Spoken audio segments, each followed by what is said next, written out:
राम रस चखो कभी, राम रस चखो कभी, जीवन उत्साह और उल्लाह से भर जाएगा। नज़रें खुद आकाश की ओर उठेंगी, नज़रें खुद आकाश की ओर उठेंगी और मन उदारता से भर जाएगा। नमस्कार दोस्तों, मेरा नाम आकाश है। फिर से एक नई कविता के साथ आप लोगों के बीच पेश हूँ। और हमें बचपन से ही एक बात पर बड़ा ज़ोर देकर समझाने की कोशिश की जाती है कि सरल बने, सरलता को अपनाएं, सिंप्लिसिटी को अपनाएं। लेकिन इस सरल शब्द को समझने में मुझे बड़ी कठिनाई हुई क्योंकि मैं सीमित था। मुझे लगता था कि भाई सरल का मतलब है कि सीधे साधे कपड़े पहनना या सीधा साधा भोजन करना, बस यहीं तक मैं सीमित था। लेकिन अब मेरे समझ में आया कि वो सरलता वो कपड़े या खाने की बात नहीं कर रहे थे। वो सरल तो होना हमारे विचारों की बात कर रहे थे, हमारे व्यवहार, हमारे चरित्र, हमारे कैरेक्टर की बात कर रहे थे। क्योंकि ये चीज़ें भीतरी हैं और जो कपड़े और खाना ये तो बाहरी चीज़ें हैं। जब भीतरी चीज़ें मजबूत हो जाती हैं, सीधी हो जाती हैं, तो बाहरी चीज़ें तो ऑटोमेटिकली अपने आप सीधी हो जाती हैं। तो इस बार की जो कविता, अगर मैं सरलता के लिए सबसे अच्छा उदाहरण अगर मैं किसी को मानता हूँ तो वो मेरी नज़र में सबरी है। सबरी आप सभी जानते हैं, जो जिन्होंने सरल स्वभाव से राम के दर्शन के पाने के लिए पूरा जीवन अपना खपा दिया। और ये जो कविता मैंने जो लिखी है ये अवधी भाषा में लिखी है। अवधी भाषा जो विशेष रूप से अवध, अयोध्या में जहाँ मर्यादा पुरुषोत्तम श्री राम जी का जन्म हुआ था वहाँ बोली जाती है और उसके आसपास के क्षेत्रों में बोली जाती है।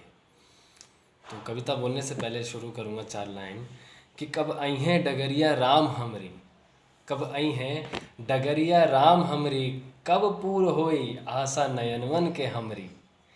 कौने कलमिया से लिखत हईन विधाता किस्मतिया हमरी, कबले पार लगइहें राम, कबले पार लगइहें राम, ये जीवन की नैया हमरी। तो इसका जो मैंने शीर्षक दिया, जो जो टाइटल दिया है वो है सबरी की अभिलाषा। तो शुरू करते हैं कि कबले फुलवा बिछाई रहियम आशा में तोहरे, कबले फुलवा बिछाई रहियम आशा में तोहरे, कबले भूखी राह बेर लइके इंतज़ारे में तोहरे। कबले एक टक तकी हैं हमरे नयनवा आशा में तोहरे, कबले ई दहियम परनवा रही मिलन की आशा में तोहरे। न जाने कितना बरस बीत गईल, न जाने कितना बरस बीत गईल, द्वारे पर तोहर राह निहारत निहारत। न जाने कितना उमरिया बीत गईल राम, न जाने कितना उमरिया बीत गईल राम, तोहर नाम पुकारत पुकारत। जब प्राण कंठले आई राम, जब प्राण कंठले आई राम, तब तू देरी ना करिहा, तुरंत दौड़त चला आया। तू आपन मोहनी सूरतिया हमके दिखलाया। अब काव कही हम केहू से, अब काव कही हम केहू से, अब काव सुनुई हम केकर। जब आई अंतिम घड़ी तब तू हमरे सिराने बैठ, दुई टोक हमसे बतियाया। और सुना तोहार बैरिया, और सुना तोहार बैरिया, हम तूर के लगहीं धरे है। और सुना तोहार बैरिया, हम तूर के लगहीं धरे है। सुनत है इहे रहिया धई के जाबो, सुनत है इहे रहिया धई के जाबो, तो तनकी चीख लिया तब आगे जाया।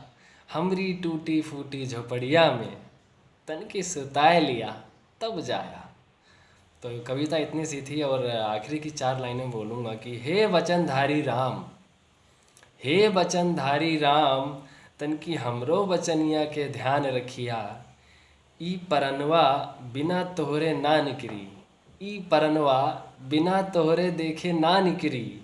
हे राम ई बतिया के तनकी होश रखिया, हे राम ई बतिया के तनकी होश रखिया।